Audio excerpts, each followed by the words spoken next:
Naga Sasra dan Sabuk Inten. Audiobook, novel silat. Cerita, Esa Mintarja. Bab 116. Mahesa Jenar memalingkan wajahnya. Ia tidak mau menatap wajah Rara Wilis terlalu lama. Ia melihat air di dalam mata yang buram. Dan ia tidak tahan melihatnya. Dilemparkannya pandangan matanya jauh-jauh keluar, menerobos sela-sela pintu yang tidak terkatup rapat. Dilihatnya daun-daun di halaman berguncang disentuh angin yang bertiup dari lautan. Suaranya semiut seperti sebuah lagu yang rawan. Sesaat mereka berdiam diri dalam keheningan. Tetapi Mahesa Jenar tidak mendengar Rara Wilis terisak-isak. Perlahan-lahan ia berpaling, dan dilihatnya Wilis masih duduk dalam sikapnya. Tetapi ia tidak menangis. Mahesa Jenar itu pun kemudian berkata, "Wilis, aku dapat mengerti pula perasaanmu seperti kau dapat mengerti perasaanku. Kini kau sedang mulai menghayati ketentraman hidup dalam keluarga yang wajar.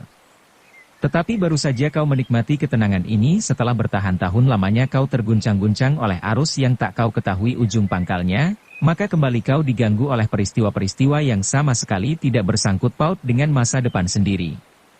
Tetapi aku berjanji Wilis, bahwa kali ini adalah kali terakhir." "Jangan berjanji Kakang," potong Rara Wilis. "Aku tidak ingin mendengar janji apapun daripadamu. Marilah kita jalani jalan kita dengan janji di dalam hati.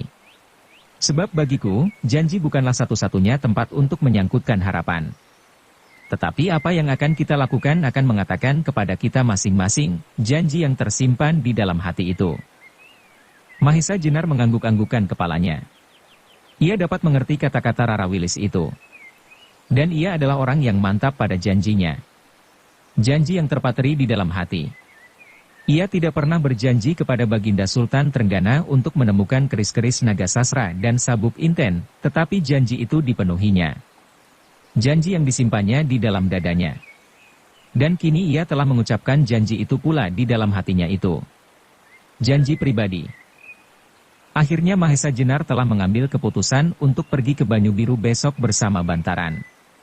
Keputusan yang sangat berat, namun harus dilakukan menurut panggilan hatinya. Sekali lagi ia terpaksa mengorbankan kepentingannya sendiri. Kepentingan yang sangat berharga bagi hidupnya. Dan sekali lagi ia mengorbankan perasaan seorang gadis yang dicintainya. Meskipun Rara Wilis itu dapat mengerti sepenuhnya. Tetapi ia kecewa. Kecewa terhadap keadaan. Keadaan yang belum memungkinkan menikmati ketentraman dan ketenangan hidup. Lebih-lebih lagi hidup dalam lingkungan keluarga yang diimpikan. Ki Ageng Pandan Alas melihat pula kerisauan di dalam hati cucunya. Ia pun menjadi kecewa seperti kekecewaan Rara Wilis sendiri. Orang tua itu benar-benar ingin melihat keturunannya tidak lenyap sama sekali. Karena itu, alangkah rindunya ia akan keluarga cucunya itu. Namun tiba-tiba ia tidak dapat menentang keadaan yang tiba-tiba saja dihadapkannya kepadanya, kepada cucunya dan kepada cita-citanya. Karena itu maka ketika Mahesa Jenar bermohon diri kepadanya, maka katanya serta-merta, "Aku turut dengan Angger ke Banyu Biru."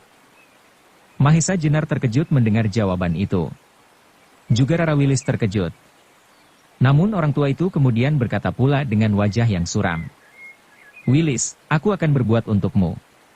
Aku tidak tahu, apakah tenagaku yang tua ini akan berguna, namun aku ingin membantu mencari yang hilang itu.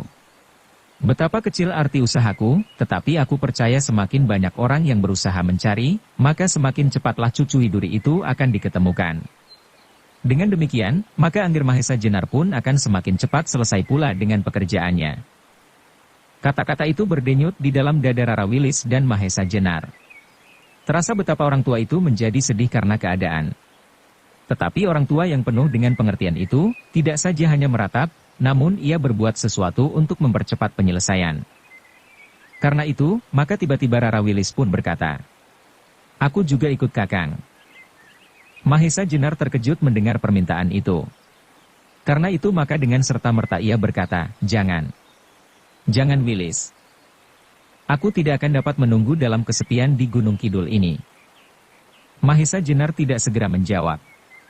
Ditatapnya wajah Ki Ageng Pandan Alas, seakan-akan ia menyerahkan setiap persoalan kepadanya. Namun Ki Ageng Pandan Alas pun menundukkan wajahnya. Ketika kemudian mereka berdiam diri, maka ruangan itu pun menjadi sunyi. Mereka mengangkat wajah-wajah mereka ketika terdengar suara di belakang. "Kakang Demang, kuda Kakang telah disiapkan."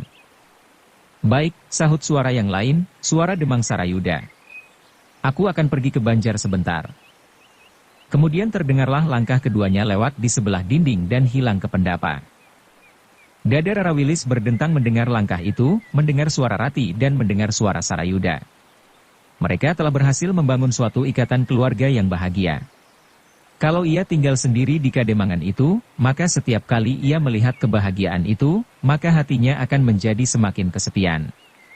"Apakah aku menjadi cemburu?" katanya di dalam hati. "Atau iri hati?" Rara Wilis itu pun kemudian mendesak pula. "Kakang, aku akan ikut ke Banyu Biru." Ki Ageng Pandan Alas adalah seorang yang telah banyak mengenyam pahit manisnya kehidupan.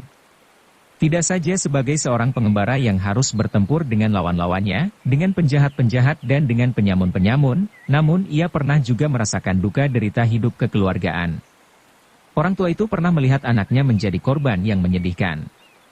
Ia melihat betapa seorang perempuan yang hidupnya penuh kepahitan apabila ia ditinggalkan oleh suaminya yang dicintainya, tetapi ia pernah juga mendengar seorang laki-laki yang jalan hidupnya dihancurkannya sendiri, karena ia merasa kehilangan istrinya. Meskipun kemudian ternyata bahwa ia hanya berprasangka, seperti lawa ijo. Karena itu, orang tua itu mengerti perasaan yang tersimpan di dalam hati Rara Wilis. Sehingga kemudian ia menjawab, "Angger Mahesa Jenar. Bila berkenan di hati Angger, biarlah Wilis ikut serta ke Banyu Biru." "Hem," desah Mahesa Jenar di dalam hatinya. "Apakah arti perjalanan ke Gunung Kidul ini?" Pertanyaan itu pun terdengar pula di dalam hati Rara Wilis dan Ki Ageng Pandan Alas. Namun mereka mempunyai jawabannya. Ternyata Mahesa Jenar masih sanggup mengorbankan kepentingan pribadinya untuk panggilan rasa keadilannya yang tersentuh. Penculikan atas Endang Widuri adalah kejahatan. Dan Mahesa Jenar ingin melenyapkan kejahatan. Meskipun dalam batas-batas kemampuan yang ada padanya. Mahesa Jenar itu pun kemudian terpaksa menerima permintaan Rara Wilis itu. Ia kemudian menganggap kedatangannya ke Gunung Kidul sebagai suatu kunjungan yang menyenangkan untuk mempersiapkan masa-masa yang dinanti-nantikannya bersama Rara Wilis. Demikianlah maka di suatu pagi yang cerah, bersiaplah sebuah rombongan di halaman Kademangan Gunung Kidul.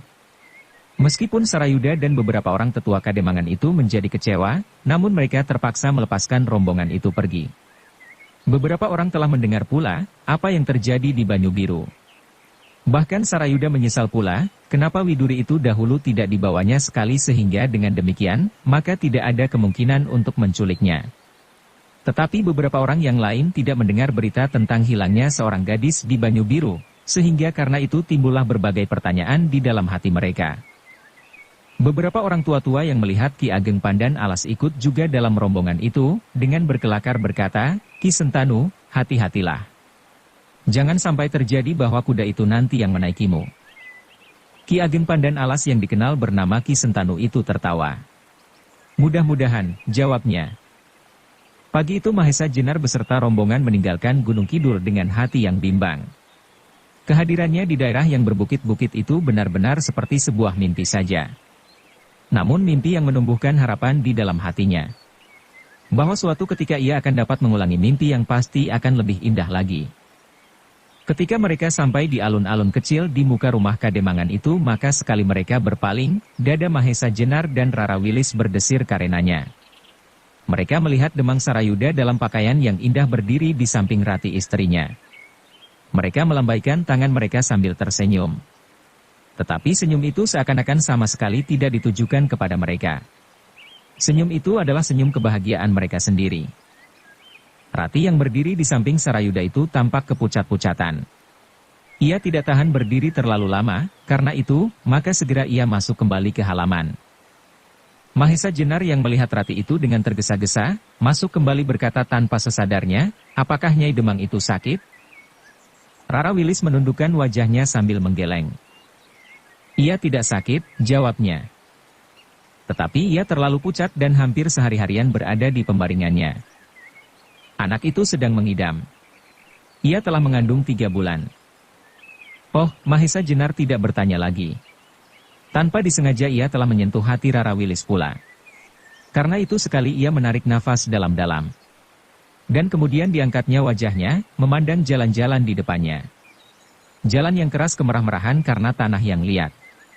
Di kejauhan dilihatnya bukit-bukit kapur yang kering. Namun di arah yang lain tampaklah sawah-sawah yang menghijau segar.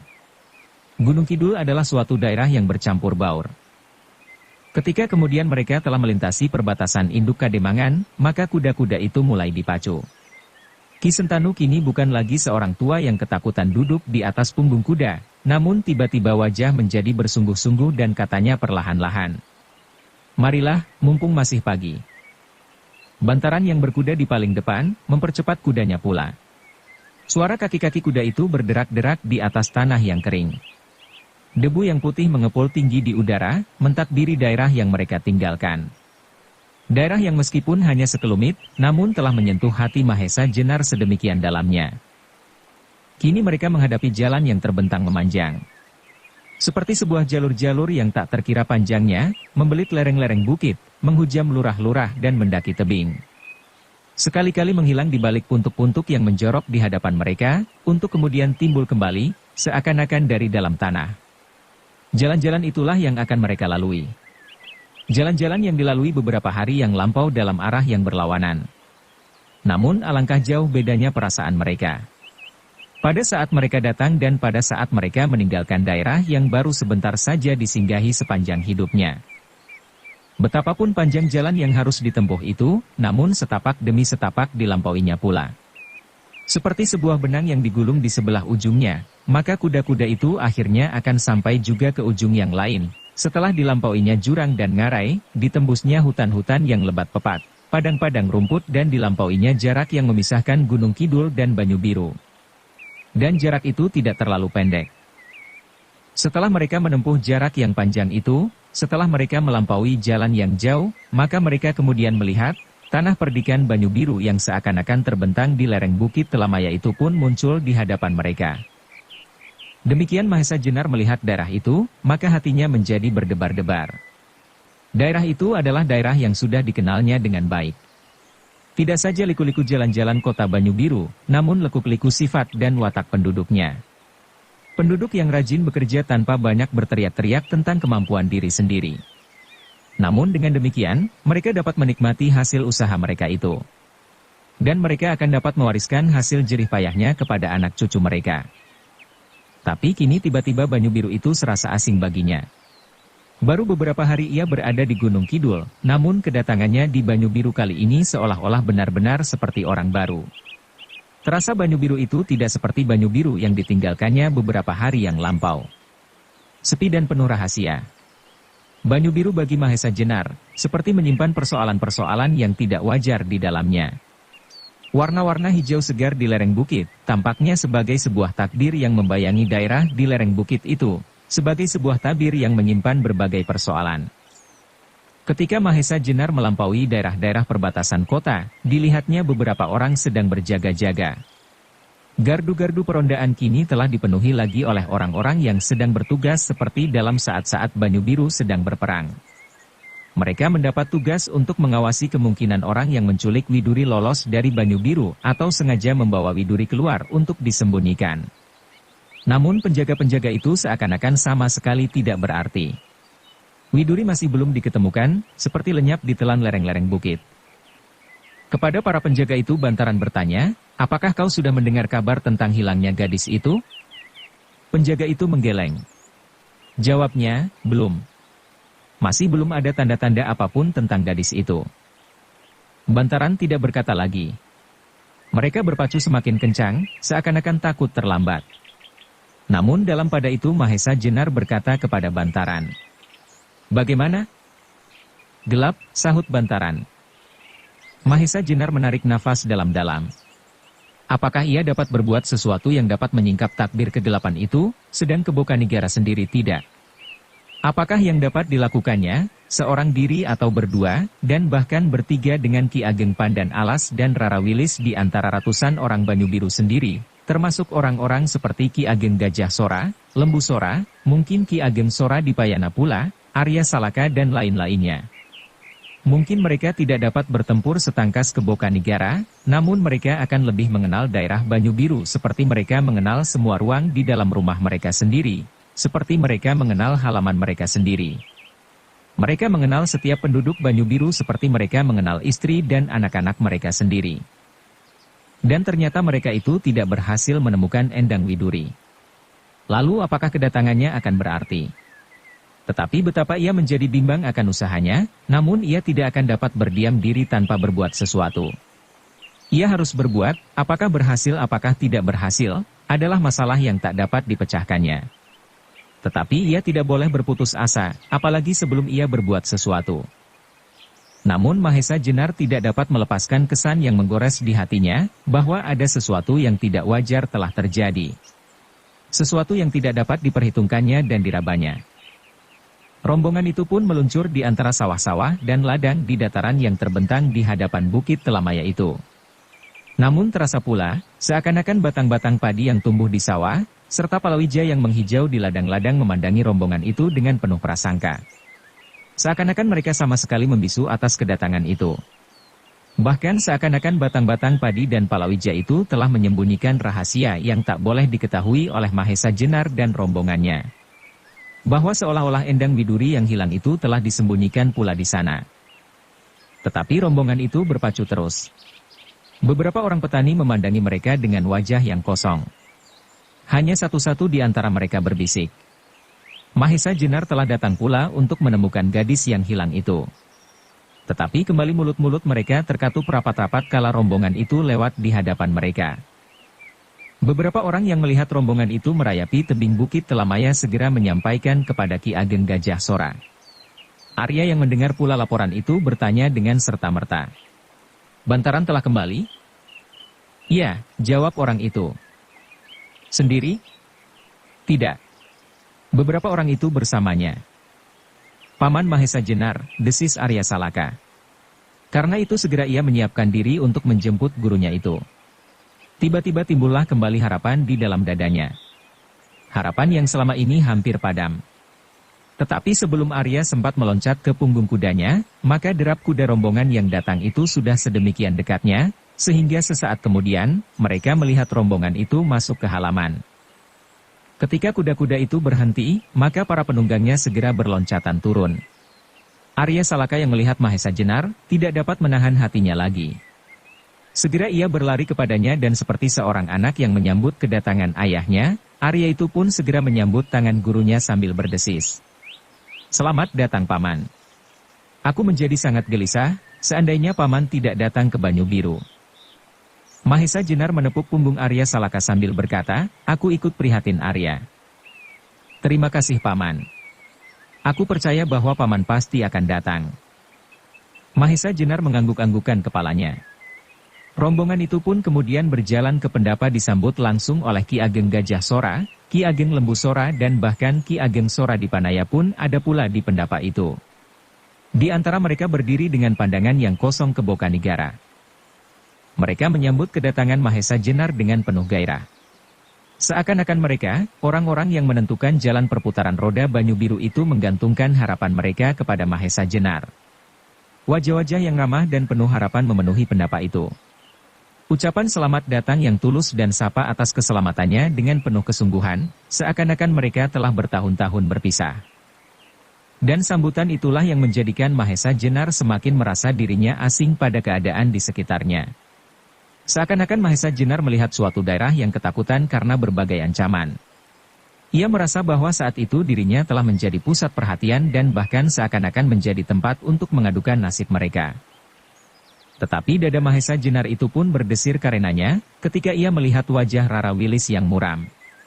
Gadis itu menundukkan wajahnya sambil bermain-main dengan ujung kainnya.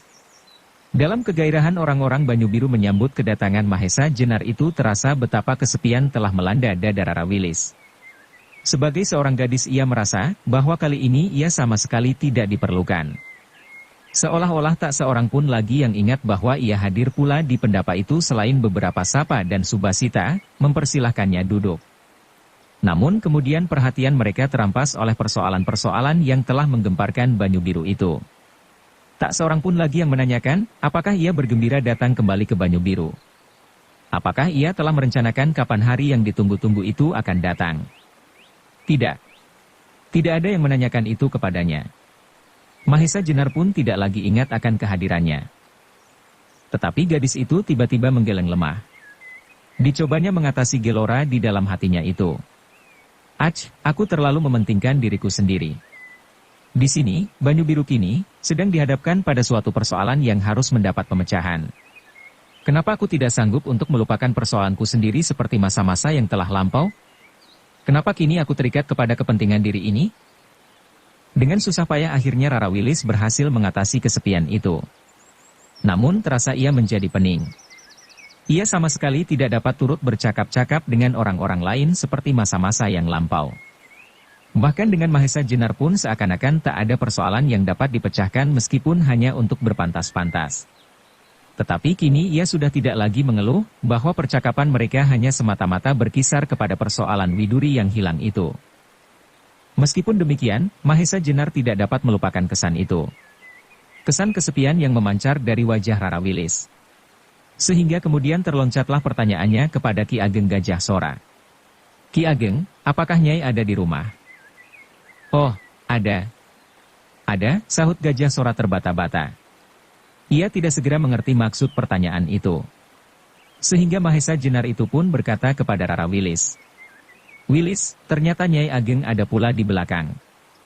Barangkali kau akan dapat membantunya. Oh, tidak perlu. Tidak perlu Adi.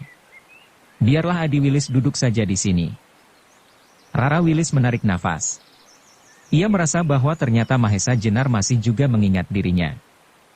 Karena itu segera ia menyahut. Baiklah Kakang. Lebih baik aku ke belakang. Rara Wilis tidak menunggu jawaban dari siapapun. Segera ia bergeser, dan turun ke halaman, membebaskan dirinya dari kesepian di dalam keriuhan persoalan hilangnya Widuri, meskipun ternyata di sudut terpendam rasa rindunya terhadap gadis yang nakal itu. Gadis itu harus diketemukan, desisnya seorang diri. Di hari pertama itu Mahesa Jenar mendapat banyak bahan yang didengarnya mengenai hilangnya Widuri. Arya Salaka bercerita tidak ada habisnya tentang soal itu. Didengarnya pula dari mulut gadis yang melihat hilangnya Widuri, bagaimana seorang laki-laki telah mencekungnya menghilang ke dalam semak-semak. Persoalan itu menjadi semakin rumit di dalam hati Mahesa Jenar. Arya Salaka ternyata lebih mencemaskan nasib Endang Widuri dari yang lain-lain. Dan Mahesa Jenar pun dapat mengerti pula, kenapa demikian. Tetapi yang mengherankan Mahesa Jenar, Kebo Kanigara sendiri tampaknya tidak berusaha sungguh-sungguh untuk mencari anaknya yang hilang itu. Sudah beberapa hari Endang Widuri tidak dapat diketemukan, namun Kebo Kanigara itu masih saja berada di rumah Ki Ageng Gajah Sora. Hanya kadang-kadang ia pergi untuk mencoba mencari Widuri namun sebenarnya kemudian ia telah kembali. Kadang-kadang malam hari ia pergi, namun di pagi harinya Kebo Kanigara telah berada di biliknya pula. Tetapi Mahesa Jenar tidak dapat menanyakannya langsung kepada Kebo Kanigara. Meskipun kadang-kadang pertanyaan itu sedemikian mengganggunya, namun ia selalu berusaha untuk menekannya rapat-rapat di dalam lubuk hatinya. Namun tiba-tiba kembali Banyu Biru menjadi gempar. Ketika hampir semua orang berputus asa, maka terjadilah suatu peristiwa yang membakar kemarahan rakyat Banyu Biru. Ternyata hilangnya Widuri akan membawa akibat yang berkepanjangan. 2 hari setelah Mahesa Jenar berada di Banyu Biru, maka tiba-tiba salah sebuah gardu peronda pada malam hari melihat sesosok tubuh yang menimbulkan kecurigaan mereka. Ketika orang itu disapa oleh para peronda, maka tiba-tiba orang itu cepat-cepat berjalan menjauh. Sudah tentu, para peronda tidak akan membiarkannya pergi, sebelum didapatnya penjelasan siapakah orang itu dan apakah keperluannya. Namun orang itu benar-benar tidak mau mendekat, bahkan ketika beberapa orang berusaha mendekatinya, orang itu pun mencoba berlari. Dengan sigapnya para peronda itu mengejarnya. Beberapa orang mendahuluinya dan mencegahnya, sehingga orang yang mencurigakan itu segera terkepung rapat-rapat. "Siapakah kau?" desak penjaga itu. Sesaat orang itu tidak menjawab. Dipandanginya orang-orang yang berdiri mengelilinginya. 5 orang. "Siapa?" desak penjaga itu. Jawaban orang itu benar-benar mengejutkan. Katanya, "Apakah kepentinganmu dengan namaku?" Para penjaga itu benar-benar keheranan sehingga sesaat mereka berdiam. Namun kemudian salah seorang di antaranya bertanya pula. Kisanak, kami adalah para peronda dari Banyu Biru. Kami mempunyai wewenang untuk mengetahui setiap orang yang berada di dalam wilayah perondaan kami. Karena itu, maka katakanlah siapakah Kisanak dan apakah keperluan Kisanak. Kembali para penjaga itu terkejut. Orang yang tak mereka kenal itu tertawa perlahan-lahan. Jawabnya, baiklah kalau kau ingin mengenal namaku. Orang memanggil aku, Mas Kerbet. Para penjaga itu mengerutkan keningnya. Nama itu asing bagi mereka. Karena itu maka salah seorang bertanya pula. Dari manakah asal Kisanak dan apakah keperluan Kisanak di malam hari begini? Tidak apa-apa, jawab orang yang ternyata bernama Kerbet itu. Aneh. Tetapi biarlah kau jawab, dari manakah asalmu? Aku berasal dari jauh. Apa pedulimu? Para penjaga itu menjadi semakin curiga. Sehingga kemudian salah seorang daripadanya membentak.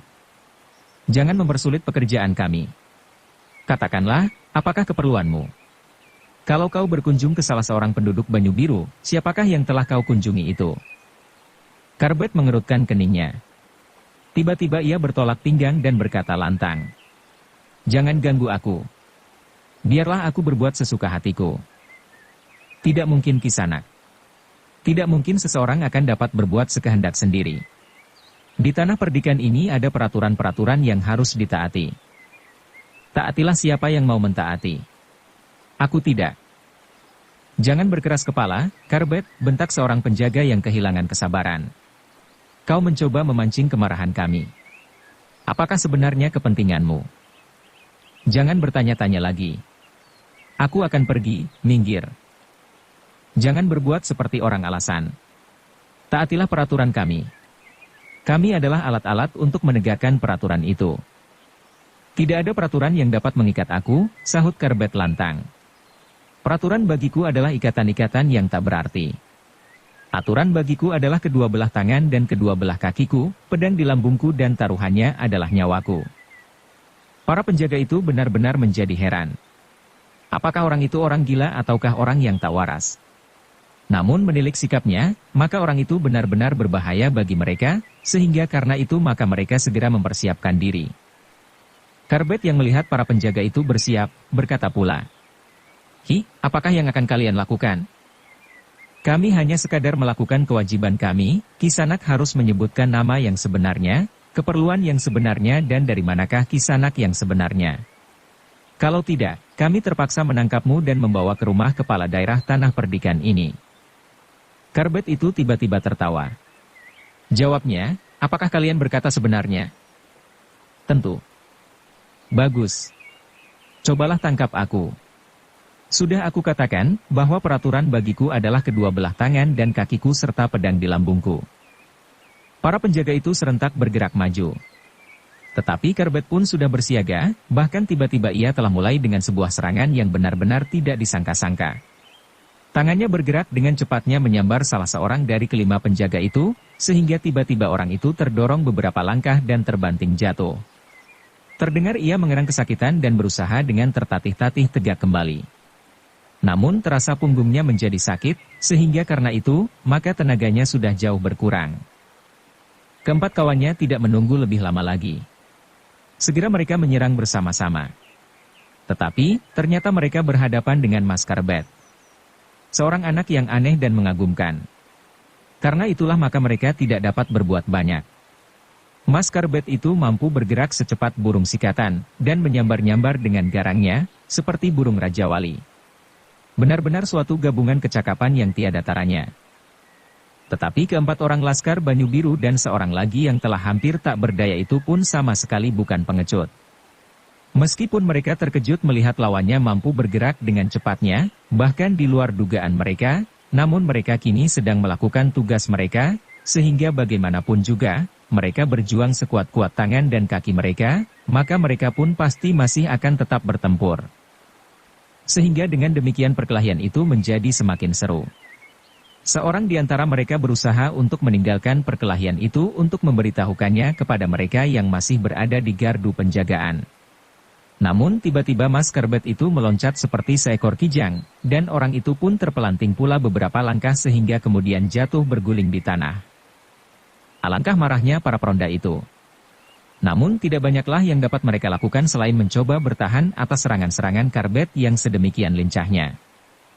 Tetapi ternyata Karbet bukanlah lawan mereka. Satu demi satu mereka jatuh berguling dan betapa sulitnya untuk bangun kembali. Punggung-punggung mereka terasa menjadi nyeri, dan dada mereka menjadi serasa sesak. Betapapun mereka berusaha, namun tenaga mereka benar-benar terbatas jauh di bawah kemampuan Mas Karbet itu. Akhirnya para peronda itu menjadi benar-benar hampir tidak berdaya. Meskipun mereka masih berusaha untuk berdiri, namun mereka sudah tidak mampu lagi untuk tegak di tempatnya. Sekali-kali mereka terhuyung-huyung dan bahkan hampir-hampir mereka tidak kuat lagi menahan tubuhnya sendiri. Karbet itu berdiri bertolak pinggang. Ditatapnya wajah para peronda itu satu demi satu. Kemudian terdengar ia tertawa nyaring. Katanya di sela-sela suara tertawanya, "Hi, katakan sekarang kepadaku. Apakah aku masih harus mentaati peraturanmu?" Jawab peronda itu mengejutkan Mas Karbet. Singkat namun penuh ketegasan. "Ya." Tetapi kembali terdengar suara Karbet itu tertawa berkepanjangan. Katanya pula, "Sekarang kau lihat, bahwa peraturan itu tidak berlaku bagiku. Yang berlaku bagiku adalah tenagaku. Kalau kalian mampu mengalahkan aku, barulah aku akan tunduk kepada kalian." "Mungkin kau mampu mengalahkan kami," sahut salah seorang peronda itu, "tetapi kau tak akan mampu menghapus peraturan yang berlaku di daerah ini. Mungkin kau kali ini dapat menghindarkan diri atas berlakunya peraturan itu. Namun tidak untuk selamanya. Kau pasti akan dihadapkan pada satu pilihan, mentaati peraturan yang berlaku di Banyu Biru atau pergi meninggalkan Banyu Biru." "Omong kosong," sahut Karbet.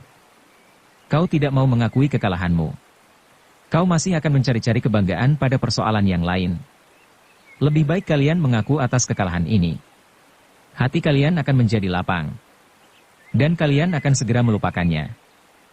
"Tidak," sahut peronda yang lain. "Kami tidak akan dapat melupakan.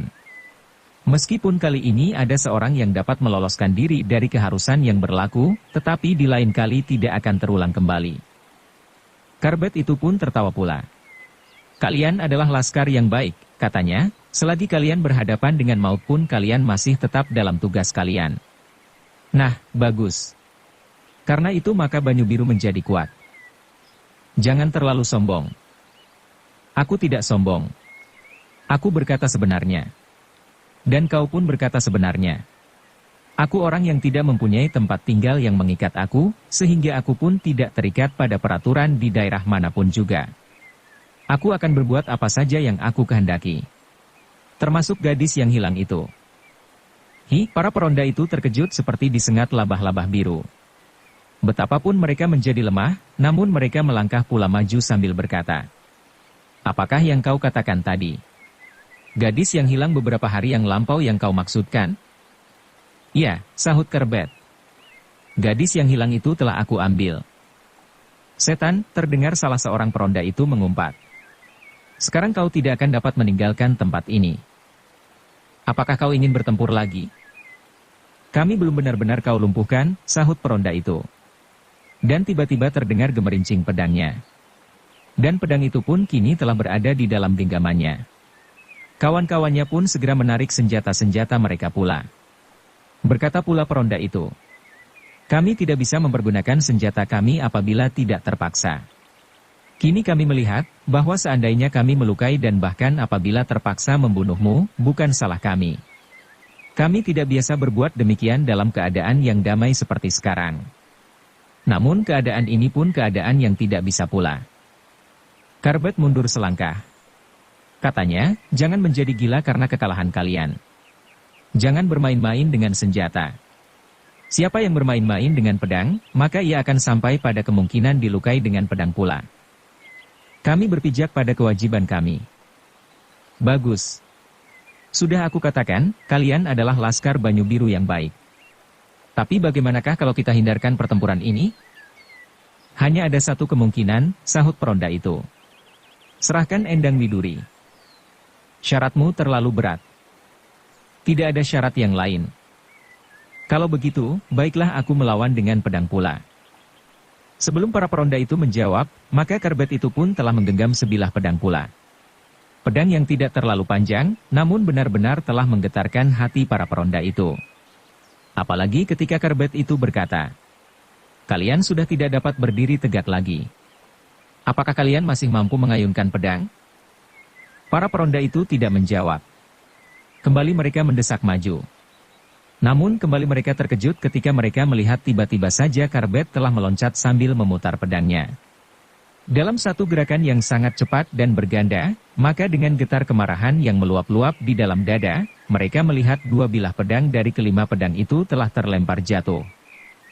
"Kenapa kau letakkan pedang-pedang itu?" ejek Karbet. Mereka menjadi semakin marah. Dengan serta mereka ketiga kawannya menyerang bersama-sama. Tetapi Karbet tidak melawannya. Ia bergeser mundur sambil berkata, "Kalian terlalu payah. Seandainya aku berlari-larian tanpa melawan sekalipun, maka kalian akan jatuh dan mati kelelahan. Nah, apakah yang akan kalian lakukan kemudian?" Para peronda itu menggeram. Namun kata-kata itu dapat dimengertinya. Mereka tidak akan mampu lagi berlari-larian mengejar Karbet yang dengan sombongnya berloncatan di antara batu padas di lereng bukit Telamaya itu. Akhirnya, para peronda itu pun berhenti dengan sendirinya. Meskipun kelimanya kini menggenggam pedang di tangannya, namun mereka benar-benar menjadi bingung melawan seorang anak muda yang aneh itu. "Hi para peronda yang baik," berkata Karbet itu kemudian. "Jangan mengejar-ngejar aku lagi. Kalian akan menjadi pingsan karenanya. Lebih baik kalian kembali ke rumah daerah Tanah Perdikan Banyu Biru. Katakanlah kepadanya, bahwa Endang Miduri yang hilang itu telah aku bawa. Namaku Karbet, berasal dari daerah Pengging. Katakan kepadanya bahwa gadis itu telah aku sembunyikan. Nanti beberapa hari lagi, apabila purnama naik, maka Baginda Sultan Trenggana akan berburu di hutan Prawata. Pada saat itulah gadis itu akan aku serahkan kepada Baginda untuk putranya, Pangeran Timur. Kalau Arya Salaka tidak merelakannya, maka aku akan tunggu di hutan itu. Suruhlah ia datang dengan pasukan segelar sapapan. Maka kedatangannya akan aku sambut dengan gembira. Sebenarnya aku adalah Lurah Wira Tamtama yang terpercaya. Pasukanku telah sedia untuk mengamankan perbuatanku ini." Para peronda mendengar kata-kata itu dengan tubuh yang gemetar. Gemetar karena marah, heran, dendam dan kecewa. Tetapi mereka kini merasa, wajarlah bahwa mereka tidak mampu melawan anak muda yang bernama Karbet itu, sebab ia adalah Lurah Wira Tamtama. Tetapi mereka menjadi heran dan kecewa, apakah kekuatan itu sudah seharusnya dipergunakan untuk melakukan perbuatan yang aneh-aneh.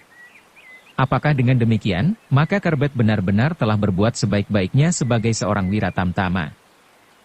Tetapi para peronda itu benar-benar tidak dapat berbuat apa-apa. Mereka hanya mampu melihat Karbet itu kemudian meloncat di atas sebuah batu pada sambil menengadahkan dadanya. Inilah Karbet yang teguh timbul. "Hi para peronda, sampaikanlah kata-kataku kepada Arya Salaka yang berbangga hati memiliki sasra birawa. Nah, selamat malam, aku tunggu anak muda itu di hutan Prawata nanti pada saat purnama naik. Sebagai Kebodanu Banyu Biru yang perkasa." Bukan main marah para peronda itu, sehingga salah seorang daripadanya yang tidak tahan lagi mendengar kesombongan Karbet itu dengan serta-merta melontarkan pedangnya. Tetapi dengan tawa yang menyakitkan hati, pedang itu disentuh oleh Mas Karbet dengan pedangnya pula. Suara gemerincing di lereng bukit itu, memberitahukan bahwa pedang yang dilontarkan itu terlempar jatuh ke dalam lereng yang terjal. Lihatlah bulan yang hampir bulat di langit. Meskipun bulan itu sudah hampir tenggelam. Itu adalah pertanda bahwa saat purnama tidak akan terlalu lama lagi. Sebelum para peronda itu berbuat sesuatu, maka bayangan anak muda yang berdiri di atas batu karang itu seakan-akan melayang yang hilang di balik batu itu. Para peronda itu masih berusaha untuk mengejarnya, tetapi mereka sudah tidak menemukan lagi.